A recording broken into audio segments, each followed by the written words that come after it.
Good morning, Karen from Quantum Heart Awakening. Today, this will be a Divine Feminine support reading. Okay, let's see where we go today. Also, I'll be using my feather to point to cards because of my camera setup. I cannot reach, so. All right. All right, divine masculine energy is being called to rediscover their center, this delicious core of self that lies beneath the surface. You're being called to shift course back home to this throne energy. We've been talking about this throne energy for the last month or so. And it is this kind of archetypal journey. Excuse me. And what is this journey to or for? This journey is for divine feminines to rediscover their core magnetism. This magnetism is what... Sorry, I just was stopped dead in my tracks right there. One moment. This magnetism for divine feminine energy is like the steering wheel of a ship. This is what allows them to utilize their powerful, profound, aligned intuition to magnetize that which they need in the world, that which they desire to create, that which they desire to experience. Magnetism is a piece of our core frequency. When all is well and all is right in the inner feminine kingdom, magnetism flows effortlessly.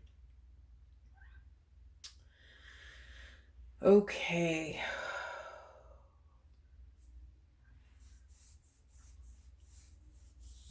We have two specific cards of new beginnings. I didn't even realize I put them under one another.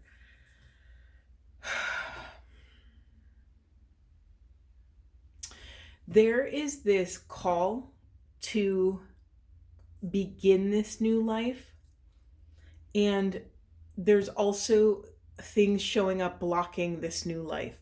You have a lot of motivational cards here, which leads me to believe there's some sort of apprehension or struggle in actually accepting when opportunity knocks and actually going for this new aligned path. You're being called to discover your power, discover your courage, and rediscover your sovereignty. You're being called to slow way down and make sure you're making choices that are in alignment with your highest and best self. I understand that that's a really fluffy, lovely phrase to say, and it is much harder to actually drop in and do, but it does start with allowing yourself the grace and space. You know what I'm going to say. To take up enough space to go at your own pace. This is something I say like 3 times a day. It's just true. The way feminine intuition works is that we are operating and perceiving on so many levels. We are perceiving on this transpersonal bridge between all the realities. It takes time to sift out the data and the information that we're getting, and it takes time to put that information together so that we can make an aligned choice. Having confidence to take time and space to do that is very difficult, and you most likely will meet opposition when you do this, because this world, in this, let me be more clear, this very patriarchal society that has been built up around feminine energy doesn't often give feminine energy the time and space it truly needs to step into this throne wisdom, this throne energy.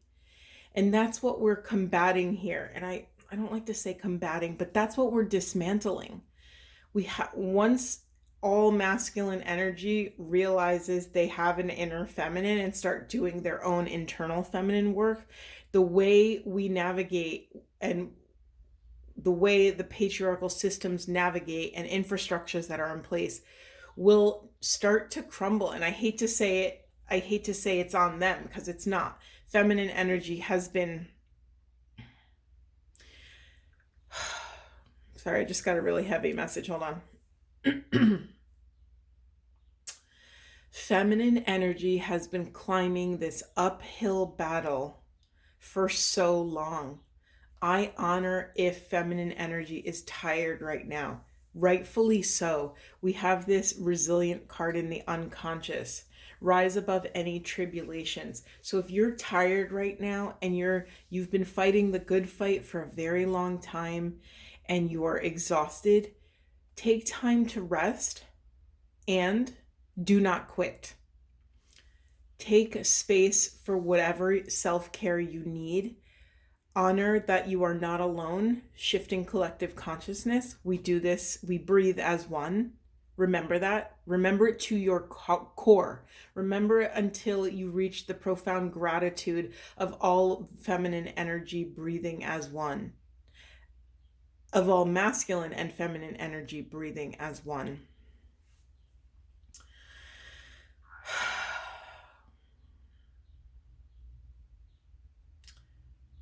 I don't know where to go next. There's, play, and then there's intensity. Let's take a break and go for the play. Yeah, you have this beautiful celebration card, let go and have fun. And what's so funny is when, when shit is hitting the fan and things are at their most dire and chaos is all around you, this is actually when you're being asked to worship. This is when you're actually being asked to dance your devotions out into the world.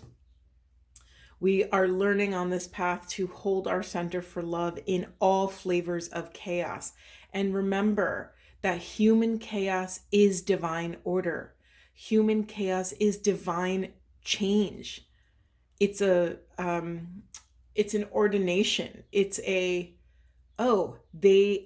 I can see that they can handle this chaos. So we will gift them this opportunity to hone their soul's skills. So I understand how hard and difficult that really is to do, to dance in the flames. And yet, feminine energy flows. We are not dialed into human consciousness. We're dialed into a unity consciousness, which includes the cosmos, which include, we're not just operating with this one lineage of humanity. We're operating, oh goodness, in all realms, in all places, all at the same time. There's so much, okay, hold on. This is a very interesting message. It's the answers you get depend on the quality of the questions that you ask. This is a very specific message for someone, and as a recovering feminist, I spent years in women's studies and in dismantling social injustices and different things of that nature. For some of you, including my past self, this eye for an eye mentality has to die. Once we understand that there is no other, and what we do to other, we do to self, it shifts our course. It shifts the way we show up and do our work in the world. It shifts our capacity for empathy and compassion.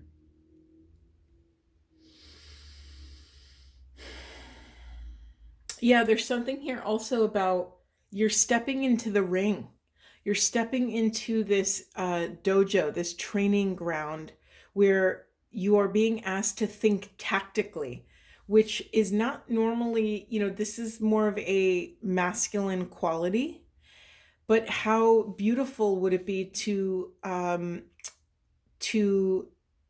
combine this tactful, intentional awareness with this aligned magnetism, with this inner power, with this inner shift to find love in the center of chaos. There's something about marrying these two qualities that feels incredibly supportive.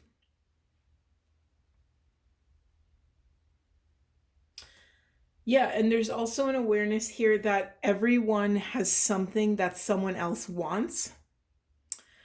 And again, this is the other side of this coin of honoring. Once you realize there is no other, someone has something you desire, well, they are you. So thank the universe that they're working out that particular work in the world, or they're vibrating on that specific type of consciousness, because they are advancing your soul as well.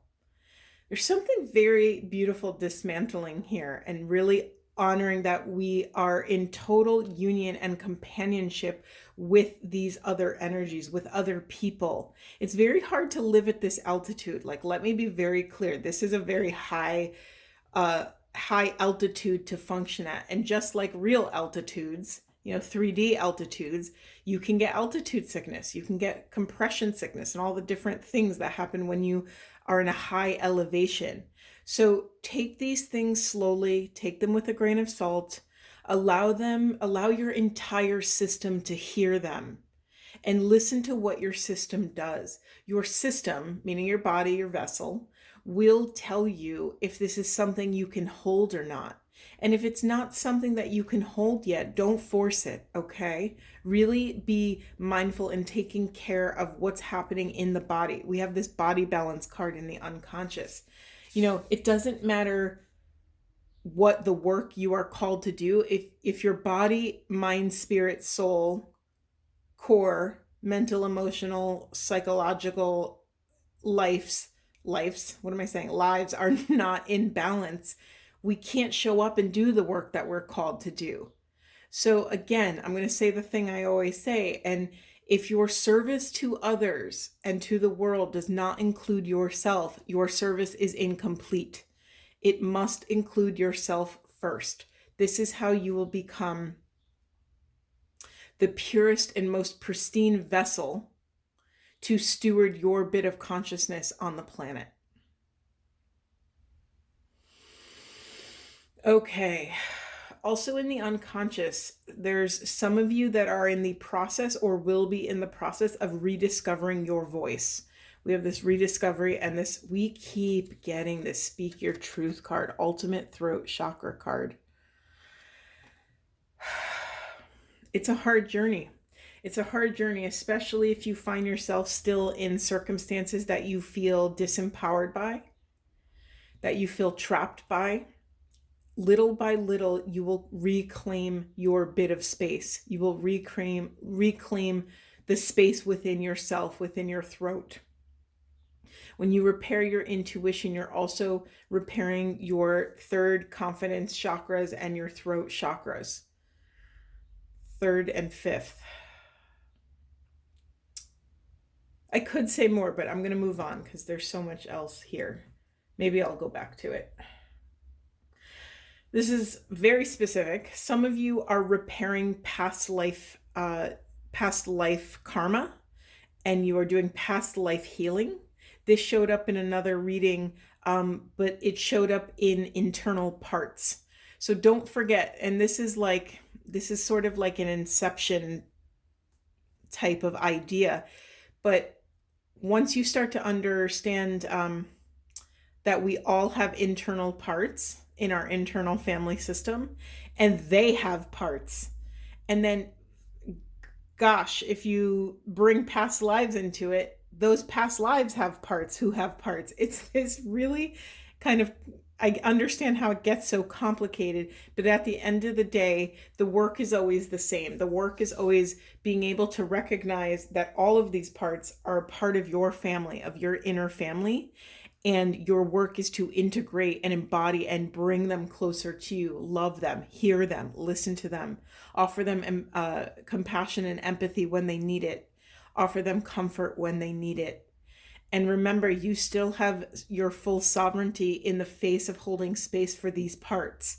You have full autonomy. You have your consent, your boundaries in your back pocket that you get to wield.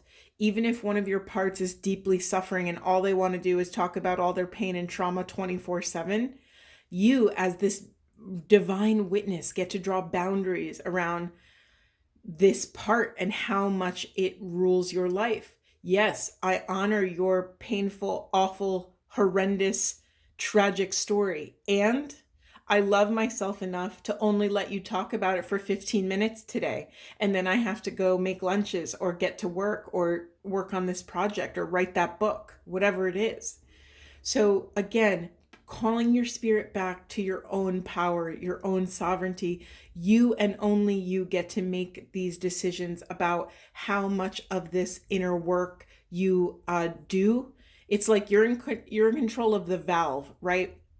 I think when people start to do inner work, or dare I say more specifically, trauma work, I think the fear is that we will get flooded by the pain, that we will get flooded by the emotions or recounting certain experiences. And that may very well be true. So the most important thing is to work on empowerment first, right? Self-love, self-care, self-management, to have the tools in your back pocket so that when something goes awry, that you have you have techniques and tools to pull from. So when you do get pulled off your center, you have the means to get back. Okay. Yeah, I mean, this is just a personal note. I am someone who has walked the DIY path of enlightenment. I'm someone who has walked the DIY path to trauma healing in my own self. Yeah, it's been difficult, but also I was called to do that.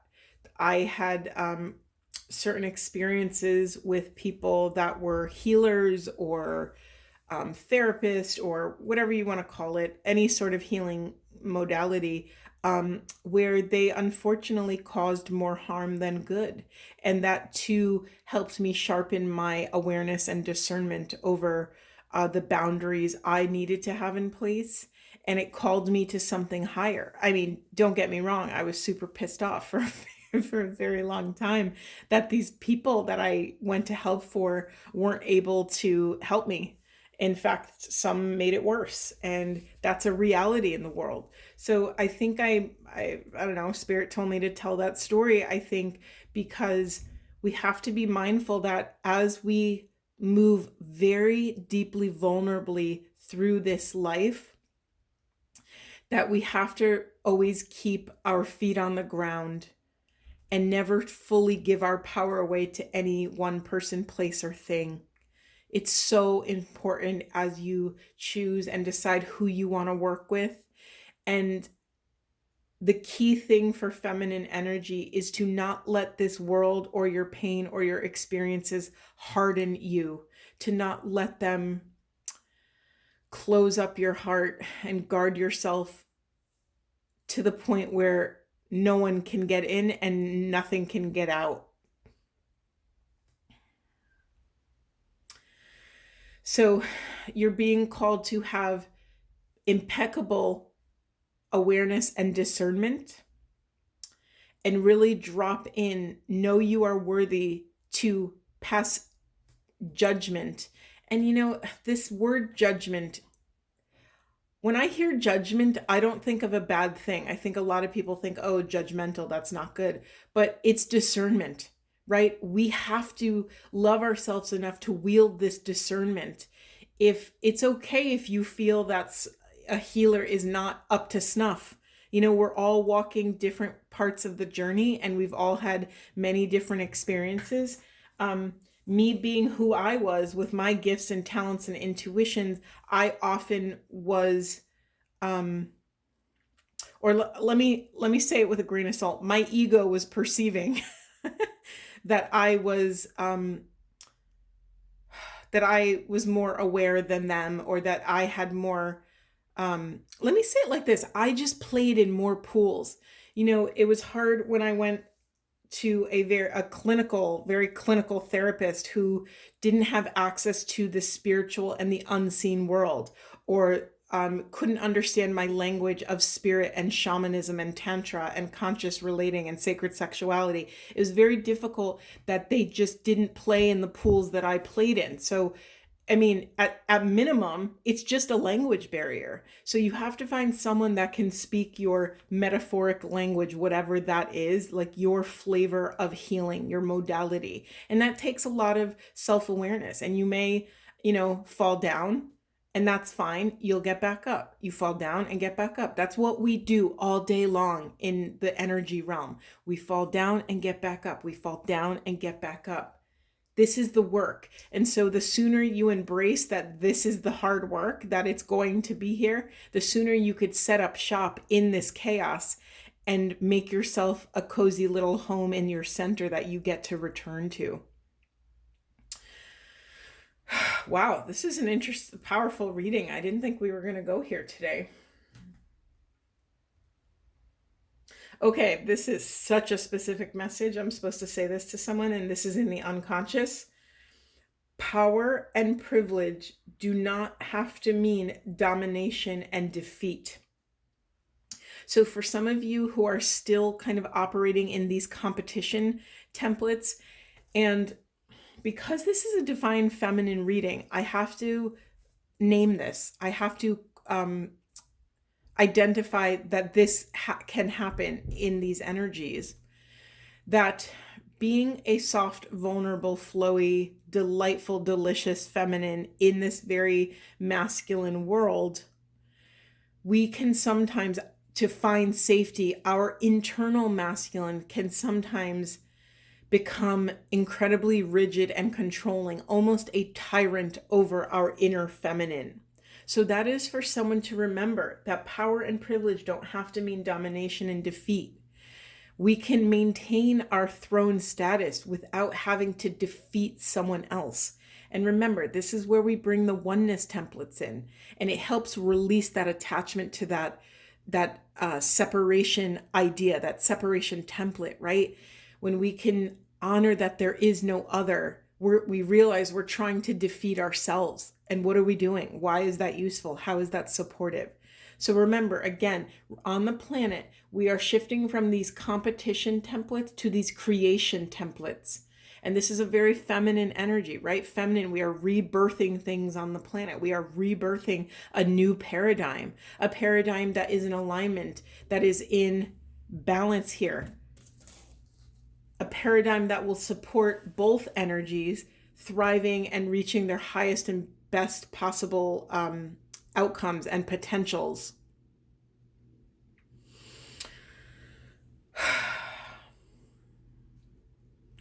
As we clear these core wounds, we touch this ascension path. We access this unified field and touch expansive growth, exponential growth. There's something here about, yes, honoring that this is the hero's journey. We are the chosen one. Our consciousness is the chosen one. And then you break us up into these vessels, and we're all taking care or in charge of different parts of the grid of unconditional love and infinite oneness. It's like we're all in charge of these little pieces. So we're all the chosen one. We've all been chosen to this fast track of ascension. And the faster things are happening for you, the more, and this is such a hard thing when you're really living it. Hold on, I just got sad. Hold on, just vibrating it out. When you're in it and there's so much chaos and things are completely crumbling around you, it is hard to access that. The faster you are moving, the closer you're actually vibrating in the realm of spirit. There is no time and space in the realm of spirit. So there's no time. So whether it takes 40 years or 4 seconds, it's the same in the realm of spirit. It doesn't matter. But the faster you go, the more you've been, this is a really sweet way to say this. The more the message is, you have a throne waiting for you, and that you can vessel this chaos so that you can get to this throne faster. There's something about that here. And then we have this mission accomplished card, welcome home. That every leap of faith that you take gets you closer to this your deepest desires, your soul's mission, this throne energy. Okay. There's only this one rogue sacred sexuality card.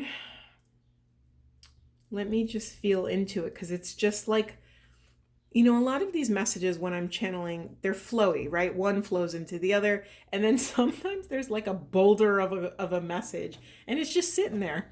So I don't know, maybe for some of you, sacred sexuality is a thing. Maybe you're being called to dive deeper into that. There's many different paths to this. Anything can be a path to sacred sexuality. You can, spend time in nature and, work on your eco-sexuality, or you could spend time in tantric communities and work on, your life force and running kundalini energy with or without someone. You could run that energy with a tree. You could, there's so many ways to this sacred sexuality, but let me get some more cards on that actually, because it's very vague. Let's see, where do we want to go? I'm going to use the twin flame. Just stick with it. All right, what do divine feminine energy need to know about sacred sexuality? Oh, okay. This is a loud message. Let me just see if there's anything else. Anything else? Divine. Yeah, we're taking that one. Oh, we got a popper. Okay, anything else? All right, let's just stick with these three. Receiving cosmic intelligence and divine creativity is in the unconscious. That's true. When we are blocked in our first and second chakras, we don't have access or as pure and pristine of access to these aligned sacred sexual energies. So let me just see what we have here. We have this transformation. We have, this battle of the head versus the heart. And for feminine energy, whoops, I knocked the camera.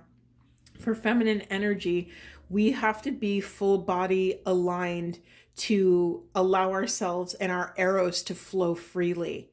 If there's any part of us that is elsewhere, that is thinking about an insecurity or a vulnerability or an unresolved issue, or that thing at work that happened, or anything else other than being radically present, either with a partner, or if you're enjoying your own eros through self, pleasure, whatever version of that for you, we have to be completely in sync, and that takes intention.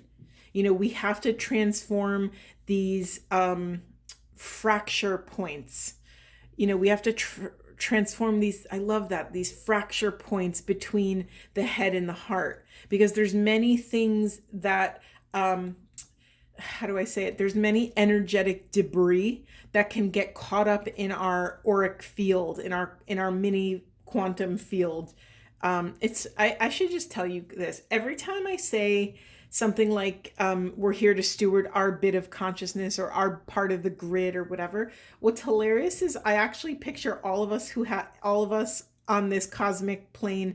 We have a house and we have a yard, and our yard is fenced in, and it's our job to take care of that yard and that house and make sure it's healthy and happy and in alignment with the ecosystem. And so it's just funny, because I picture that every time I say that we all have our own little plot of land that we get to tend to, that we can grow things in, and we could grow flowers or vegetables, or, create a space for our kids to play, or, it's just this sweet little image. So I just wanted to share that with you.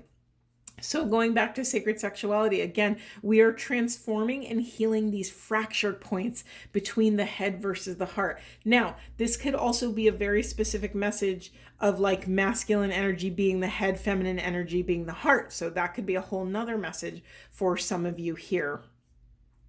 That maybe the fracture point is actually between you and a partner, or you and it could even be the memories or the trauma of you and a partner. We also have increase your frequency, accessing higher conscious awareness, remembering your identity, who you are, where you came from, and what you came here to do. And then we have this false twin flame card, intense change. So yeah, some of you who have had profound trauma, I mean, let's just be transparent here. I think most people walking the twin flame path have experienced profound trauma. And all of it is not for naught, if that's a phrase I could say. Everything has a function. And so how can we look at our situation through the lens of the highest and best possible interpretation? Who were we when we found that connection? Who are we now? What did we go there looking for? What did we find? These are all profound questions you can journal about. And you can journal on the same question for an entire year. These questions are thick, they are dense, they are complex. And with each rotation and evolution up the spiral of ascension, we become different people with a new lens. So then we can go back and look at certain circumstances with new information from a different viewpoint and extract important aligned information that more oftentimes than not act as puzzle pieces to this journey. I'm going to actually end on one of these question cards. Oh, okay then. We have, wow, I can't even hold on to it. Your guidance is divinely guided. That sounds kind of obvious. What the heck? Your guidance is divinely guided. Yeah, I mean, it goes back to this in the unconscious around receiving cosmic intelligence and really allowing yourself this space and time. I cannot stress it enough. You guys are probably sick of me saying it, but taking up enough space to go at your own pace is so important for the feminine energy. We do not